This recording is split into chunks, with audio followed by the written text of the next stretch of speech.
네, 안녕하세요. 한쌤입니다. 오늘은 8월 19일 오전 7시 55분입니다. 토요일 아침에 녹화하는 건 오랜만이네요.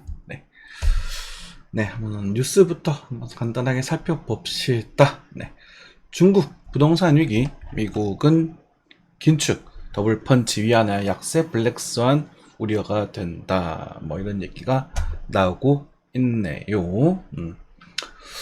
국제유가 상승분 넘는 그린값 인상 자제해야 한다. 뭐 이런 얘기 나오고 있고요. 크게 볼 필요는 없는 것 같습니다. 기술 탈취 방지 한미일 기동 타격당 공조. 네, 뭐 중국에서 기술을 많이 빼가고 있죠. 뭐 사실 우리도 예전에 미국과 일본 기술 많이 빼오긴 했었습니다만 그거는 우리 옛날 얘기고 역시나 안 뺏기면 좋겠죠. 농축산 선물 30만 원까지 김영란법 손본다. 그렇습니다. 좀 적었나요? 좀 늘린다고 하네요. 그 정도 생각하면 될 것 같고 암초 만난 비트코인 두 달치 상승분 다 없던 일로 이렇게 되어 있습니다. 뭐 헝다 그룹이 뭐 그 누구냐 테더랑 관계가 있다라는 이슈가 있었던 것 같아요. 그래서 지금 조정이 좀 나오고 있는데 어쨌든 기술적 지표로서도 추세 이탈 부분에 대해서 여러분들에게 지금 비트코인 다 정리하고 다시 하는 게 좋다. 그리고 이제 이 아래쪽 가격대에 대한 언급을 충분히 드렸었던 것 같습니다. 과거부터 이 추세는 메이저 추세다 라고 말씀을 드렸었죠. 그렇게 진행이 됐죠. 그죠? 요거는 뭔가요? 네. 요건 좀 읽어볼까요? 네. 꼬마 빌딩도 골드바도 명품백도 이제 다 코인이 된다라고 되어 있네요. 블록체인 대중화를 위해서 상장지수 펀드 ETF의 승인 기술 개발에 집중해야 한다. 저도 공감합니다. 유럽 어딘가에서는 지금 현물 ETF가 상장이 된 걸로 알고 있는데 미국에서 상장이 되어야겠죠. 부동산이나 금 같은 실물 블랙체 기술로 토크나 소액 쪼개기 투자 가능해. 이렇게 되는 부분. 이게 이제, 이게 이제 그 NFT 관련된 이야기잖아요. 그죠? 예를 들어서 여러분들이 빌딩을 사고 싶습니다. 빌딩이 뭐 한 100억쯤 해요. 여러분들 돈은 1000만원 밖에 없습니다. 그러면은 1000만원의 투자자분들을 1000명 정도 모아가지고 빌딩을 사실 수 있는 거예요. 그래서 그 코인의 개수만큼 이제 월세를 받아 먹는다거나 뭐 그렇게 접근하는 방법이 이제 블록체인 쪽에서 관련이 되는 거죠. 디파이랑 그런 게 되는 부분인데 전 차차 그렇게 되지 않을까 싶습니다. 그래서 코인 조정이 나고 있지만 일부 알트코인들은 상당히 문제가 될 수 있어요. 그런 부분들 계속 말씀을 드렸었고 그리고 살아남는 종목들은 아마 또 10배, 20배 이렇게 올라갈 수 있을 거니까 너무 심려치 마시고 기다리고 계시면 될 것 같습니다. 허허 불편한 뉴스네요. 제가 이제 이번에 나스닥 슈퍼지션으로 수익을 조금 냈어요. 그런데 좀 불편하네요. 인버스, 코스닥 인버스. 인버스가 많이 들어갔네요. 뭐 돈 베팅 대출 내서 인버스에다 집어넣다고 있다고요? 안 되는데. 똑똑한 투자자분들이 많이 생기면 안 되는데. 그렇네. 그래요.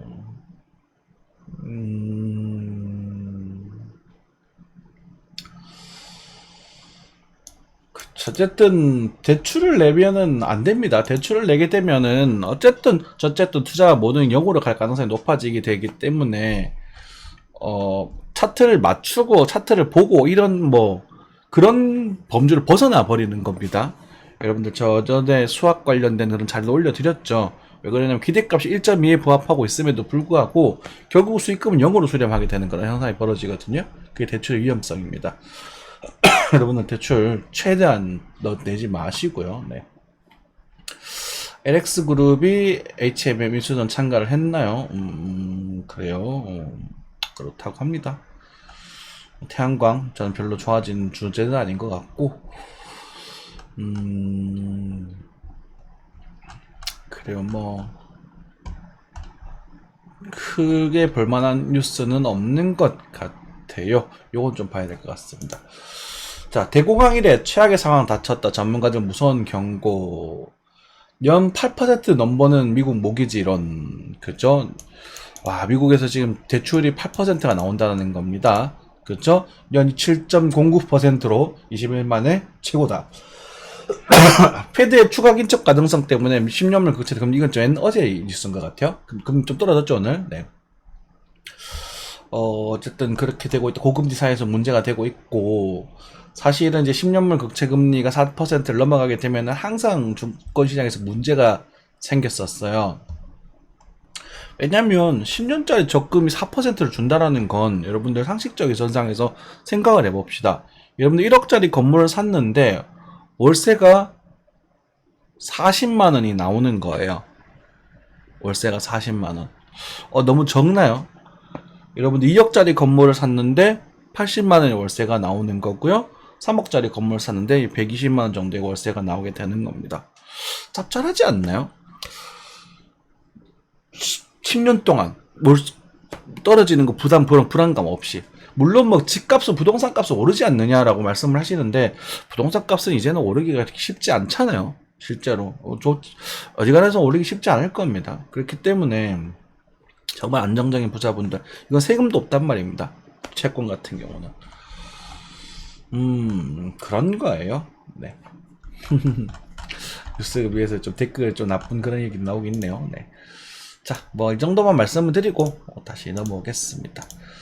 자, 환율입니다. 환율 같은 경우는 제가 1360원을 크게 넘어가진 않을 것 같다라는 말씀을 드렸었어요. 그죠? 그래서 지금 또 어느 정도 조정세, 이제 상승, 그러니까 환율이 오르는 걸 좀 멈춰주는 그런 모습을 좀 등장을 했었고, 뭐 그대로 엮어가서 뭐 유가도 약간의 반등과 뭐 가스에 대한 조정 뭐 지금 왔다 갔다 하고 있는 부분입니다.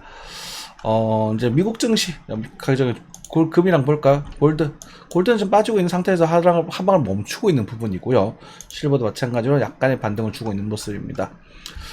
미국 증시 나스닥도 지금 급격하게 빠지다가 오늘은 다행스럽게도 작은 양봉으로 마감을 했습니다. 저는 오늘 또 장대 음봉으로 크게 떨어져서 이제 4,000대, 14,000대 초반까지 가지 않을까라는 생각을 좀 했었거든요.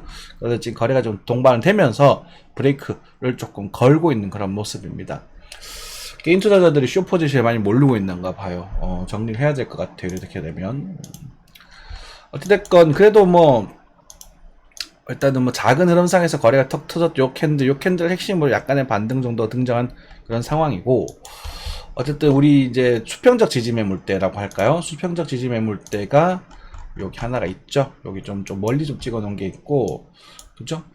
요 정도 자리에서 지금 근처에서 오케이. 근처에서 지금 반등을 조금씩 보여주고 있는 상태다. 그리고 일목균형표를 이렇게 돌파할 때 좀 이렇게 이쪽에서 살짝 반등하는 형향이 생기기도 합니다. 그래서 정말 많이 반등을 하게 되면 15,000 근처까지 14,900 정도까지는 나올 수 있거든요. 그때가 되면 여러분 다시 나시닥 한번 탈출하셔야 됩니다. 혹시나 물류에 계시는 분들 그냥 갈지 안 갈지는 모르겠습니다. 그리고 지금 어쨌든 우리 여러분들 여러 가지 반등 지표 중에 거래가 거친가되는 모습 이렇게 좀 나왔었으니까 살짝 반등을 해서 다음 주는 뭐 이렇게 해서 이렇게 빠진다거나 아니면 좀 꿀렁꿀렁 하면서 이렇게 한번 좀 틀어주고 빠진다거나 그렇게 될 수 있을 것 같아요. 일단은 브레이크에 대한 첫 단추가 등장을 했다. 이 정도는 뭐 여러분들 입장에서는 괜찮은 신호 중에 하나죠. 네, 괜찮은 신호 중에 하나다. 하지만 뭐 이거 가지고 뭐 돌려간다, 뭐 16,000원씩 갑니다, 상승할 겁니다 이런 말씀은 못 드리겠습니다. 저는 나스닥은 아직도 13,000대 초반을 가야 그래도 어느 정도 가치적으로 어느 정도 안정화되지 않나라고 보고 있는 부분이고, 많이 빠지게 되면 11,000까지도 빠질 수 있다고 보고 있거든요. 이 집 바닥입니다, 거의. 그래서 11,000은 좀 모르더라도 12,000 정도까지는 무난하게 빠질 수 있다. 그러니까 13,000대 그냥 노멀한 조정이고, 요거는 이제 안정적이고 건강하고 우리가 뭐 어쩌고저쩌고 하는 그런 조정이고, 만약에 여기를 때려버릴 가능성도 없지 않아 있기 때문에, 근데 뭐 바로 쭉쭉 빠질 거냐, 그건 모르지. 그죠? 그것에 대한 거는 이제 제가 여러분들 그죠? 그 회원 전용 영상에 올려드렸죠. 그 부분 때문에 그랬습니다. 10년물 국채 가격이랑 연관성이 좀 높거든요. 이제 그 부분을 말씀드렸었고, 나스닥도 그 정도 흐름이다 라고 말씀을 드리겠습니다. 오늘 비트코인 먼저 좀 살짝 보고 넘어볼게요. 비트코인 같은 경우도 제가 이제 하나로서는 3,500원 이 자리에 작은 반등 포인트가 있을 수 있습니다 라고 말씀드렸는데, 지금 작은 반등 포인트, 말 그대로 작은 반등 포인트에서 지금 브레이크를 살짝 걸어주는 모습이긴 해요. 하지만 이 상태에서 이거 위로 갈 것이냐 라는 부분을 질문 던졌을 때 그건 아직까지는 장담을 못하겠습니다. 많이 가게 되면 한 12,700? 27,500? 이 정도까지는 가능성이 있지 않을까 싶긴 한데요. 거래가 들어와서 브레이크를 거는 거, 예, 오케이입니다. 오케이인데, 그래서 일단 추세가 깨졌기 때문에, 여러분들은 이제, 대비를 하는 게 좋고, 여기에 대한 지지 반등력은요, 보시면 거리 라인 그렇게 많지가 않거든요, 요 자리가. 다른 데에 비해서. 그쵸, 그렇게 많지가 않죠. 그래서, 여기 정도는 좀 우리가 고민을 해볼 필요가 있고, 과거에 이제 저기 강하게 들어왔던 지역은 이 지역이거든요. 22,000불 전후. 그래서, 여러분들 뭐 비트코인 같은 경우는 여기 수평적 매물대에 대한 지지를 받고 있네. 뭐 강력하게 매수를 막 노리거나 할 필요는 없을 것 같습니다. 지금 당장 급하게.